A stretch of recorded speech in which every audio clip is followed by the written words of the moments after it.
back to the UK now, where Theresa May has been facing off against the Labour leader Jeremy Corbyn in PMQs. They've been on the air. Two leaders. They're about to put their differences aside, though, to try to reach a compromise over the ongoing Brexit stalemate. But what are the chances of success here? Now, I'm joined by Alastair Campbell, former communications director for Prime Minister Tony Blair and a supporter of another Brexit referendum. Sir, thank you so much for joining us this day. News of the day, Theresa May is reaching out to Jeremy Corbyn to discuss the Brexit way forward. Does this mean that the UK is definitely leaving?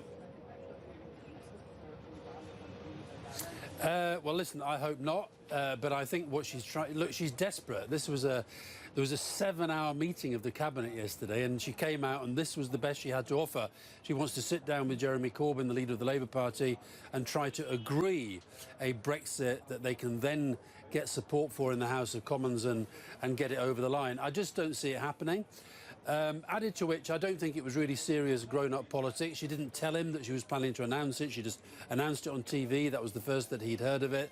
And, you know, we had a very, very surreal session in Parliament just now at the weekly Prime Minister's Questions where Brexit barely figured, because I guess they just want to take the heat out before they meet today. But I don't believe that this will necessarily it certainly won't get her deal over the line. I don't believe that. But I think also she's gifted Jeremy Corbyn something, because here's a guy that they constantly say is utterly unfit to be Prime Minister.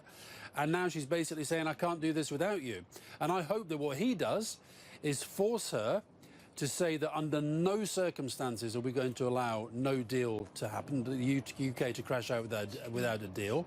Also, to make her go to the European Union and ask for the long extension that we now need to try to make sense of this crazy stuff going on in this place. And the third thing, to make sure that she understands that the Brexit that was promised, what we're talking about now, is so far removed from the Brexit that was promised in the referendum that there has to be a confirmatory referendum on whatever the outcome.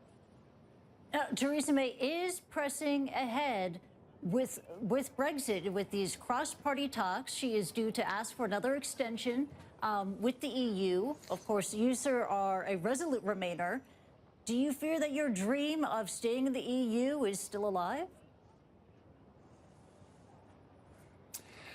Well, listen, I don't have a dream about the EU. I am first and foremost British, and I really hate what the country is doing to itself.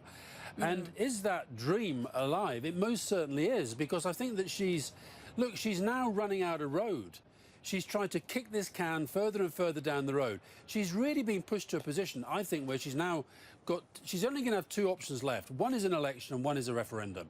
Her deal is dead. It's just not going to go through. I don't believe anything happens between now and then. And the European Union, they have been so reasonable. I mean, they get so much abuse from our politicians, they get so much abuse from our media, but actually they understand that there is a groundswell now in the United Kingdom to look at this again. And so, and actually, it's a huge prize for the European Union for this not to happen.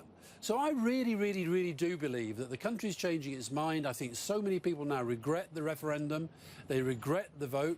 Now, I don't pretend there are millions of people who they don't care, they want out whatever. I understand that. But where is the centre of gravity of public opinion now? To my mind, it has moved, and it's continuing to move fast and substantially. And the world has been watching the Brexit deadlock with shock, surprise, with frustration, as it just continues to grind on and on. I saw your tweet that you sent out just moments before the interview saying you're going to do CNN to try to persuade the world that the UK need not be a basket case forever.